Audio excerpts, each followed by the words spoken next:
Headed for the second touch or the rebound in the back. ক্রসবারি যেন আর্জেন্টিনার ত্রাতা, না হলে জয় ছাড়াই মাঠ ছাড়তে হতো আলবি সেলেস্তাদের। ফরওয়ার্ডদের একের পর এক গোল মিসের মহড়ায় বিপাকে পড়ে মেসিহীন আর্জেন্টিনা। এক লাউতারো মার্টিনেজি মিস করেছেন অন্তত 3টি নিশ্চিত সুযোগ। বিশ্বকাপের আগেই কি ছন্দ হারাচ্ছে স্কলানির দল, নাকি প্রতিপক্ষের গোলকিপার ছিলেন অবিশ্বাস্য রকম ছন্দে? ম্যাচে মোট 19টি শট নিয়েছে মার্টিনেজরা, গোলমুখী শট ছিল 11টা। প্রায় 70 ভাগ সময় পায়ে বল রেখে 90-এর উপরে পাসিং অ্যাকুরেসি রেখেও গোলের দেখা পাচ্ছিল না আর্জেন্টিনা। ওয়ালটন এখন দেশের সীমানা পেরিয়ে পৌঁছে গিয়েছে 50টিরও বেশি দেশে। ওয়ালটন, ঘরে ঘরে বিশ্বজুড়ে।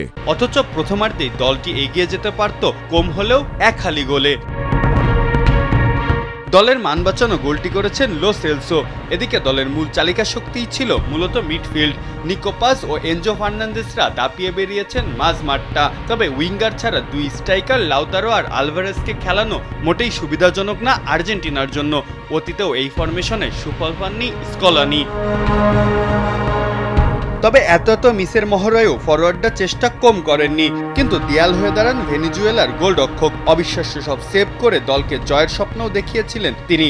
এদিকে গোলকিপার এমি মার্টিনেজকে করতে হয়নি তেমন কিছুই। 56 ম্যাচে আর্জেন্টিনার হয়ে এটি তার 39তম ক্লিন শিট। না খেলেও মাঠে উপস্থিত ছিলেন মেসি। স্ত্রী, সন্তান ও পরিবার নিয়ে দেখেছেন আর্জেন্টিনার খেলা। তবে আদৌ কি উপভোগ করতে পেরেছেন এই গোল মিসের মহড়া? এই ইন্টারন্যাশনাল ফ্রেন্ডলিতে খেলবেন না মেসি।